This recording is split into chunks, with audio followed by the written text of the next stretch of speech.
oi tele, astuge aga edasi julgelt, spordimehed peavadki olema julged poisid, eks ole, on ju. Nii, te paneme ukse kinni. Jaa, hakkame aga minema siit nüüd minnes sinna tahapoole, kus asuvad meie soojendusmasinad, siis ka siin on eriti praktiline jõuakripuut, suhteliselt uus, palju noorem kui mina, eks ole, ja siin on ka teised jõuakripuudid, on ju, et kui me vaatame nüüd siia jõusaali peale, siis ta on suhteliselt kobe jõusaal. Ja kes ma olen? Kõik õps olen, on ju, sa juba aru, sa ei saanud. Mina küll sain. Ja kohe oleks aru saanud, et ma olen niisugune pedagoogiline inimene, väga tark inimene, ütleme spordialal tean kõike, spordialal, mitte nüüd spordiala, vaid spordialal tean kõike ja juba seda staaži on mul ka siis juba ühtlasi väga-väga pikalt on ju, eks ole, siin ma olen näinud, kuidas mudilasest saab, kui ma kõike tean. No nii, nüüd me olemegi jõudnud siis esimese soojendusaparaadi juurde, see on siis veloergomeeter nii-öelda, aga meie seda täna ei tee, vaid meie võtame selliste ikka ütleme sellise mehisaparaadi, sõudeergomeetri ja ennem sõudeergomeetrit harrastama hakates võiks soojendusriided maha võtta, niimoodi võtame aga ilusa asja seljast ära. Nii, stopperi võtan ära, mütsi ma ei võta ära, ega keegi ei taha mu kiilanevat pealage näha, eks ole, on ju. Nii, nüüd me oleme siis sõudeergomeetri peal, kus me saame teha enda keha ilusti soojaks ja vaimu erksaks. Aga kõige esimene asi, mida sõudeergomeetri juures teha, on sättida ära jalatoed. See on siis niimoodi, et näiteks kui jalanumber on 45, siis ülevale võiks jääda 2 vaba ava ja kui näiteks jalanumber on enam-vähem, ütleme 40, siis võiks jääda üles 3 vaba ava. No paneme täna ülesse 3 vaba ava. Nii, siis paned jalad sisse, tõmbad ilusti kinni, mitte eriti tugevalt, aga piisavalt, et kui eriti palju liikumist ei tuleks. Nii, siis teine oluline asi, mida tuleb teha, on see, et sättida ära sõudeergomeetri raskusaste.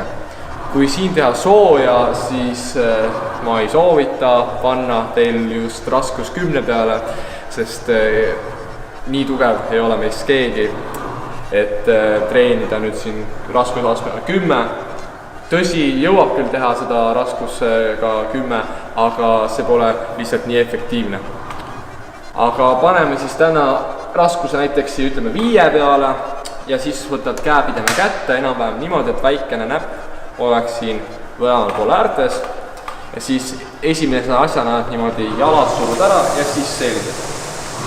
Jalad surud ära ja siis selg. Ja siis tõmba lõpus lükkad käed välja ja siis selg ette ja siis jalad. Ja siis niimoodi sujuvalt.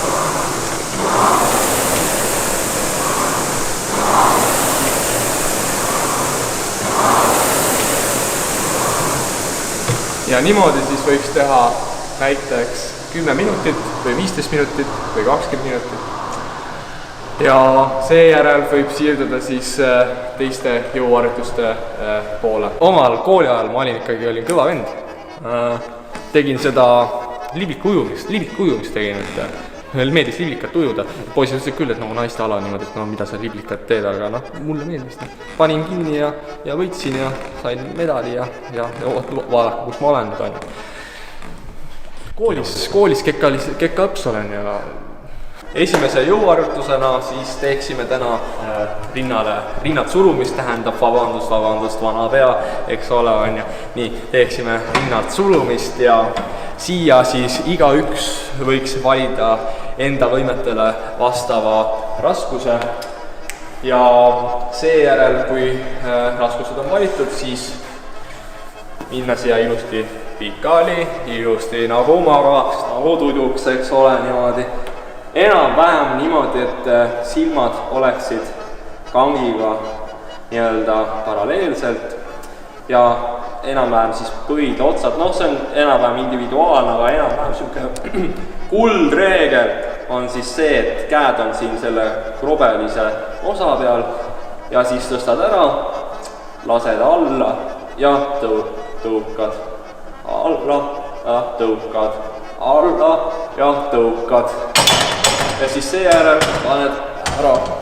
Aga kui raskused lähevad juba niivõrd suureks, et ise ka kahtled, kas ikkagi siit nüüd alla lastes enam suudad üles kangi suruda, siis oleks tark kutsuda appi sõber, kes seisaks näiteks siia taha ja siis, kui enam üles suruda ei jõua, siis talle öelda ja siis ta aitab sul ise kangi üles suruda. Ei no omavahel öeldes tegelikult ta raske harjutus ei ole, on ju.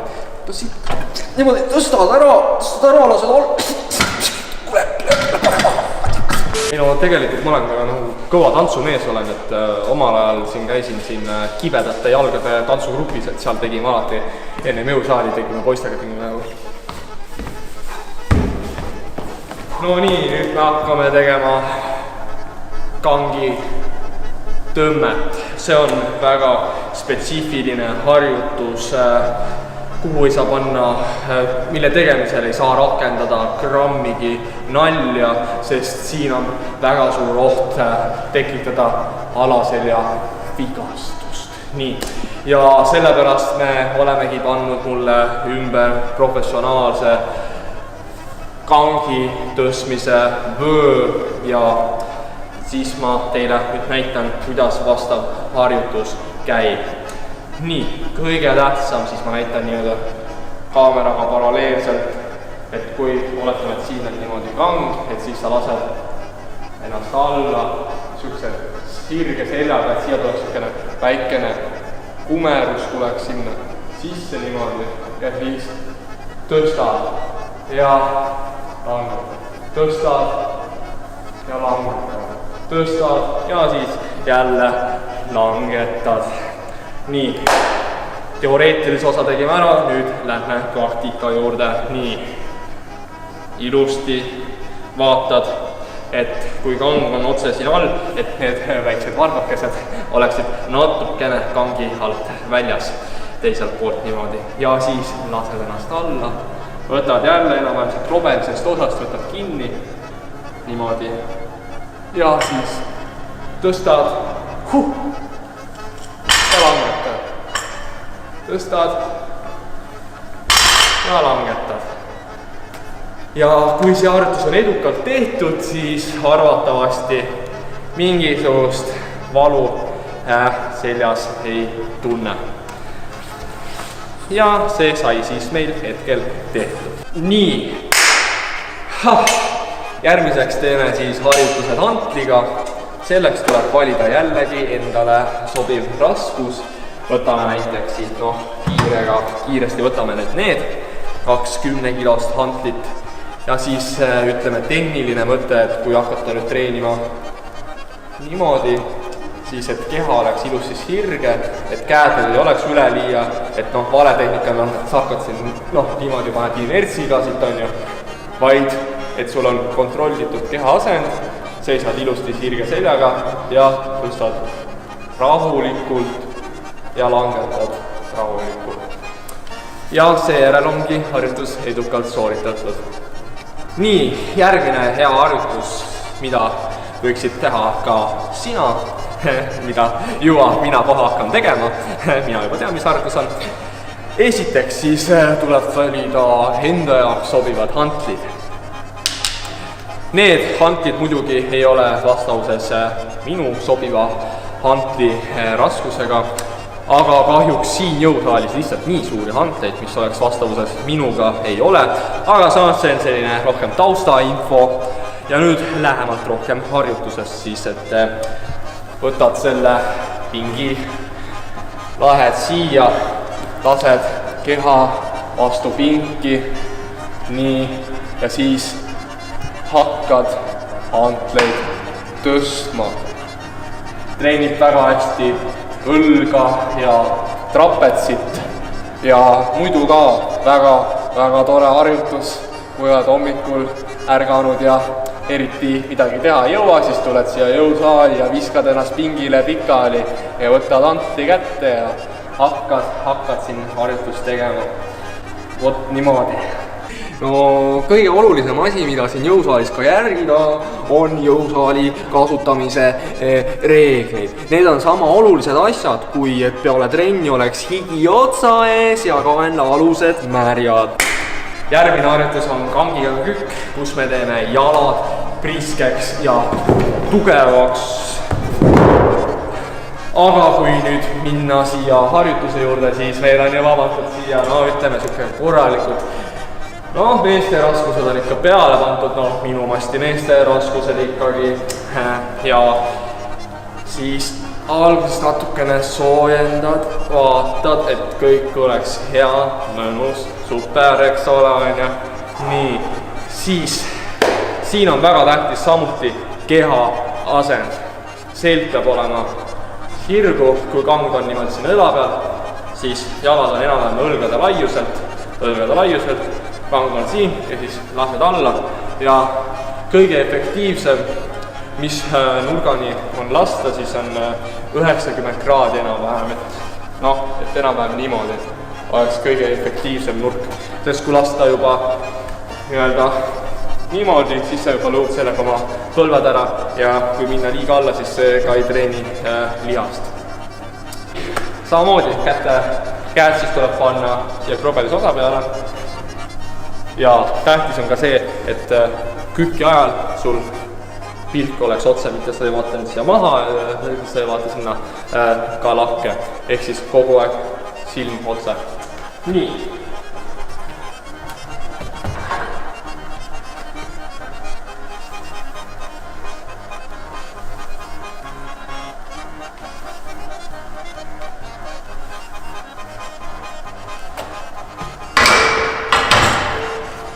Ja tehtud ta saigi. Peale trenni on väga oluline osa ka venitamisel. Venitada tuleks siis neid lihasgruppe, mida sa vastaval treeningul rakendad. Oletame, et meie treenisime täna ainult jalgu, siis kõige olulisem on see, et sa teeksid vähemalt need põhivenitused läbi. Näiteks üks põhivenitus on siis selline. Näiteks puudutad näpuotsega varvast, et siis tunned, kuidas siit tagant reis venib. Ja hoida seda asendit umbes 10–20 sekundit ja seejärel teha sama asi teise jalaga. Siis samuti väga hea venitus näiteks jalale on siis reie esikülje venitamine. Ja seda samuti teha jälle 10–20 sekundit. Ja samamoodi teise jalaga. Näiteks võid kusagilt kinni toetada, et siis on parem. Ja siis samuti ka, kui tunned, et kuidagi, et siit on, siis nii ja siis nii ja. Ja üks asi on veel hea, et lähed seina juurde või näiteks kuskil posti juurde, kanna või talla pane vastu ja siis tõused. No see on oluline järgida, et jalg ei liiguks on niimoodi ja siis tunned, kuidas siit sää tagant venib. Ja olge loovad. No ja ühtlasi siin jõusaalis ka võimalusi jagub, et siin on üks, siin on teine, siin on kolmas, siin on neljas, siin olen mina, mis on kõige tähtsam. Ja kui mind ei ole, siis küll ma tulen, ega ma tulemata ei jää. Ja eks siit sirguvadki, ma arvan, tuleviku tähed. Et jõudu treenimisel ja saage tugevaks, proovige saada sama võimsaks, kui olen mina. Kindlasti see ei ole võimalik, aga praktikas ju võib proovida. Aga edu teile siis ja.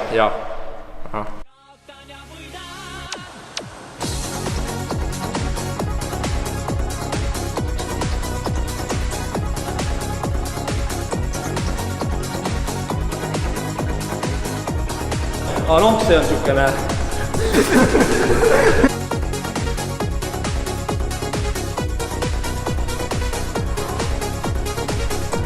Kui mina noor olid mehed rauast.